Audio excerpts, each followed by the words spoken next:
भगवान श्री कृष्ण को नमस्कार करते हुए आप सभी का अनंत एकेडमी ऑफ मैथमेटिक्स में स्वागत है। देखिए, जो 10th क्लास का जो बोर्ड का भी एग्जाम हुआ सीबीएसई का 2025-26, उसमें हम सेट ए, ये थोड़ा प्रिंट आउट है लेकिन आप ध्यान से इसको देखना कि इसमें क्या है। फर्स्ट क्वेश्चन है एलसीएम ऑफ 960 एंड 240 इज। अब देखिए 960 ग्रेटर है और 240 लेस है, और 240 से जब हम इसको डिवाइड करेंगे तो 4 पे डिवाइड हो जाएगा, क्योंकि 24 4 जा 96 होते हैं, इसलिए आंसर आपका ये आएगा LCM.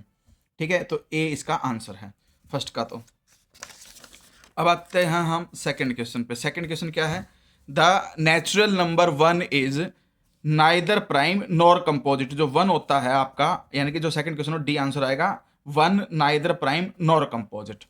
Third, for any natural number N 5 power N ends with the digit. हमेशा 5 से ही एंड होता है, 5 की पावर कितनी भी रख के देख लो, आंसर के यूनिट डिजिट में आपका 5 ही आएगा। ठीक है, इसमें देखिए जो ग्राफ है उसमें फर्स्ट पॉइंट ये है, सेकंड पॉइंट ये है कि the graph of y is equal to F X is given, the number of distinct zeros of y is equal to F X. Two places पे कट कर रहा है, इसलिए आपके पास 2 जीरोज होंगे, तो आंसर हमारे पास क्या होगा? सी ऑप्शन है 2।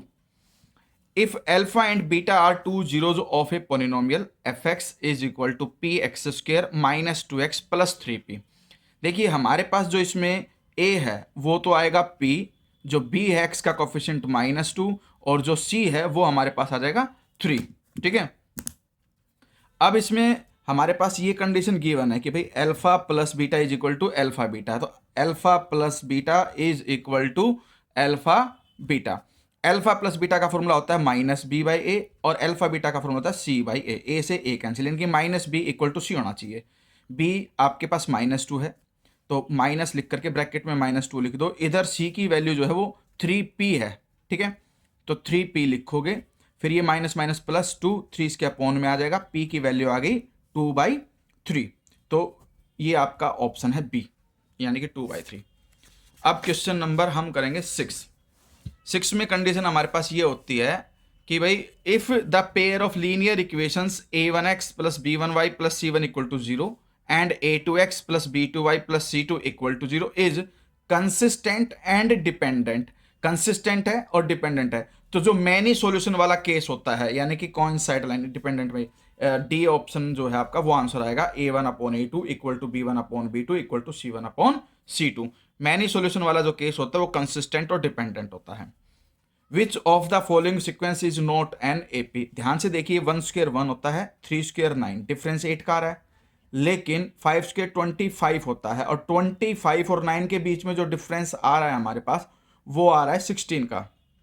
ठीक है, तो यहां डिफरेंस 8 का है, यहां 16 का है, common difference is not same, तो नॉट एन एपी।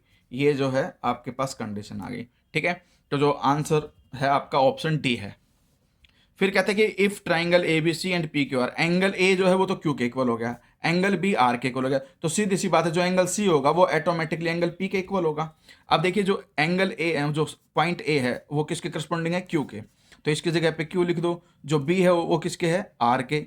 इधर ए क्यू के, और जो सी है वो पी के इक्वल आ गया, तो Q R ratio Q P, यानी कि ये है आपके पास सी ऑप्शन आंसर है, Q R ratio Q P.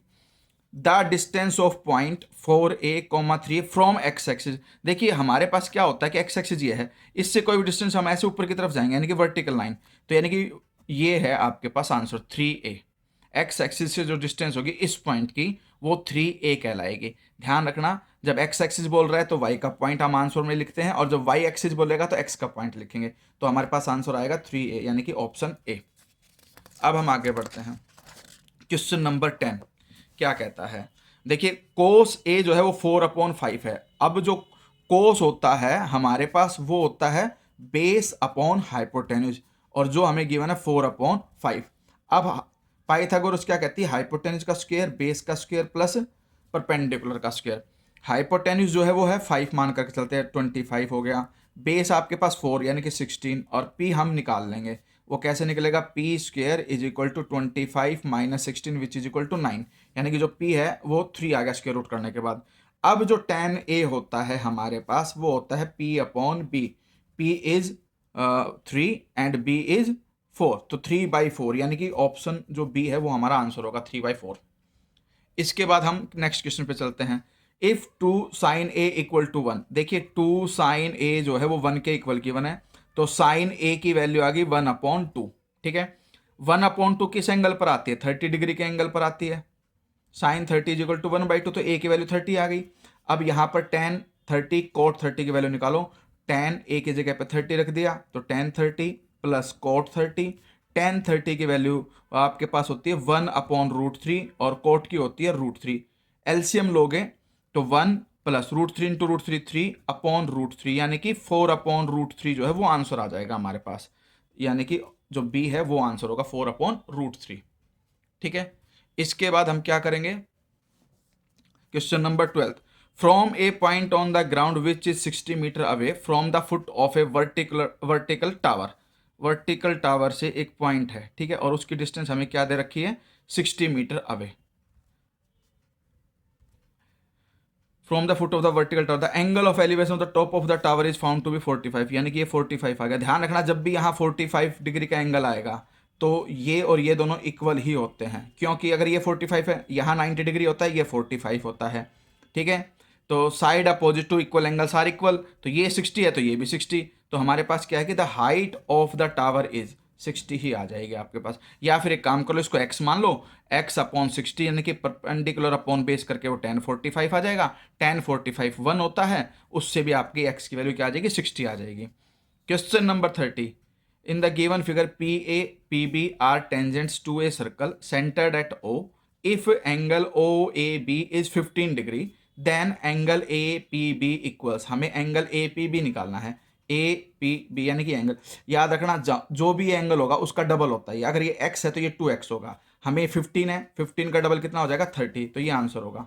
ठीक है, या फिर आप एक काम कर सकते हो, ऐसे लाइन खींचोगे तो ये एक ट्राइंगल बन गई। जो एंगल 15 है तो ये भी 15 होगा, 15 प्लस 15 30।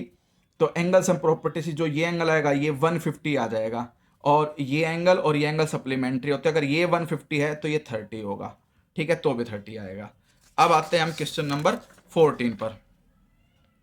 14 में क्या है कि भाई in the given figure P A and P B are tangents to a circle centred at O, if angle AOB is equal to 130, then angle APB is equal to, देखिए A ये है, P ये है, B ये 130 degree का angle दे रखा है, तो ये ऑटोमेटिकली 50 का हो जाएगा। कितने का हो जाएगा? 50 का, क्योंकि सप्लीमेंट्री एंगल होते हैं, दोनों का जो समय वो 180 डिग्री होगा, तो हमारे पास आंसर आएगा बी। क्वेश्चन नंबर 14 का जो आंसर है वो बी ऑप्शन होगा, 50 degree. Question number 15। Area of a segment of a circle of radius R, the central angle is 60 degree. अब देखिए थीटा जो है वो तो हमें दे दिया 60 डिग्री, तो सेक्टर का एरिया क्या निकलेगा? 60/360 इंटू में πr², यानी कि कट करके हमारे पास क्या आ जाएगा? πr²। लेकिन हमें निकालना है सेगमेंट का एरिया। सेगमेंट का एरिया निकालने के लिए हम क्या करेंगे? जो सेक्टर का एरिया है उसमें से हम ट्रायंगल का एरिया माइनस करेंगे, और जब भी हमारे पास थीटा 60 डिग्री का होगा हमेशा इक्विलेटरल ट्रायंगल बनेगी। तो इसलिए इक्विलेटरल ट्रायंगल का फॉर्मूला होता है √3/4r²। तो ये जो ऑप्शन है हमारे पास वो है सी वाला ऑप्शन, πr²/6 माइनस √3/4r²। ये आपका जो सी है वो हमारा आंसर है। ठीक है, क्वेश्चन नंबर 16।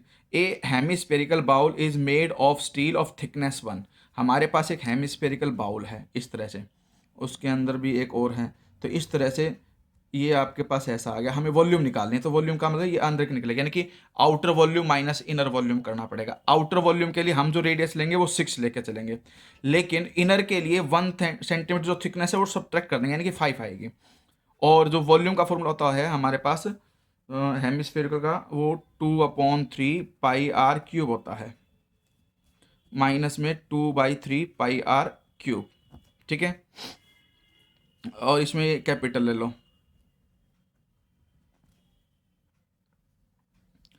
इसमें आप क्या करोगे? जो हमारे पास हेमिस्फीयर का फॉर्मूला 2/3 πr³ है, तो 2/3 r³ -r³ हमने कॉमन ले लिया और पाई यहाँ मैंने लिख दिया। अब हम क्या करेंगे? 2/3 कैपिटल R तो 6 है, 6 का क्यूब हो जाएगा 216, स्मॉल r का क्यूब हो जाएगा हमारे पास 125। 125 जब इसमें से इसको माइनस करोगे तो वो हमारे पास कितना आ जाएगा?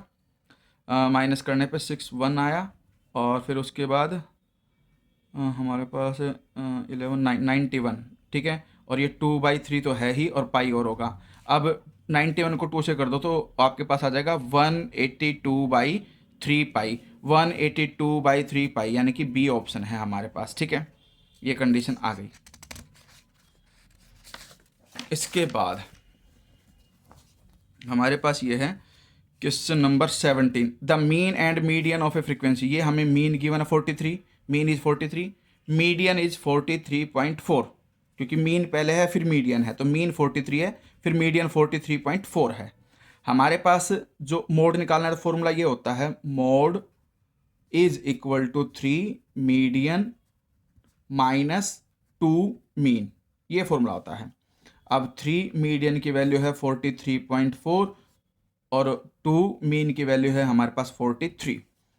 3 से मल्टीप्लाई करेंगे, 3 4 जा 12, 3 3 जा 9, 0 हो जाएगा ये, 3 4 जा 12 और प्लस 130.2 माइनस में 43 इंटू 2 86, और ये सोल्व होकर के जब इसमें से इसको सब्ट्रैक्ट करोगे तो वो 44.2 आएगा, ठीक है।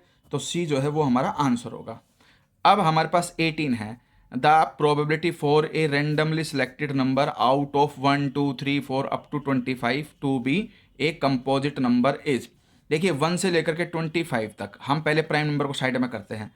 2 प्राइम नंबर है, 3 प्राइम नंबर है, फिर आपके पास 5 प्राइम नंबर है, 7 प्राइम नंबर है, 11 प्राइम नंबर, 13 भी प्राइम नंबर, 17 19 23, 1 2 3 4 5 6 7 8 9, और एक जो 1 है वो ना तो प्राइम होता है ना कंपोजिट, हम उसे भी हटाएंगे क्योंकि हमें सिर्फ कंपोजिट चाहिए। यानी कि 25 नंबर में से 10 नंबर हमने हटा दिए, कितने बचे 15 जो हैं नंबर ऐसे हैं जो कंपोजिट है, और कंपोजिट नंबर की प्रोबेबिलिटी हमें फाइंड आउट करनी है, तो 15/25 आ जाएगी, ठीक है। Probability of a randomly selected number out of this to be a composite number is 15/25। Question number 19 और 20 में देखिए, the surface area of a cuboid formed by joining 2 cubes. देखिए जब हम 2 क्यूब्स को ज्वाइन करते हैं तो जो लेंथ बनेगी वो हमारे पास 4 + 4 8 बन जाएगी, ब्रेड्थ आपकी 4 ही रहेगी और हाइट जो है वो आपकी 4 ही रहेगी, ठीक है। और जो सरफेस एरिया का फॉर्मूला होता है वो होता है 2 × LB + BH + HL, जो सोल्व होकर के 160 आएगा जब LBH की वैल्यू पुटअप करोगे, तो ये ट्रू है, ठीक है। जबकि फॉर्मूला जो इन्होंने लिखा, the surface area of a cuboid of dimension LBH is LB, ये गलत है, यानी कि 2 होना चाहिए था, तो इसलिए ये कंडीशन फॉल्स आ गई। तो ट्रू और false, first condition true, second, तो जो आपके पास सी ऑप्शन है, सी में यही कंडीशन है कि भाई assertion is true, reason is false, ठीक है।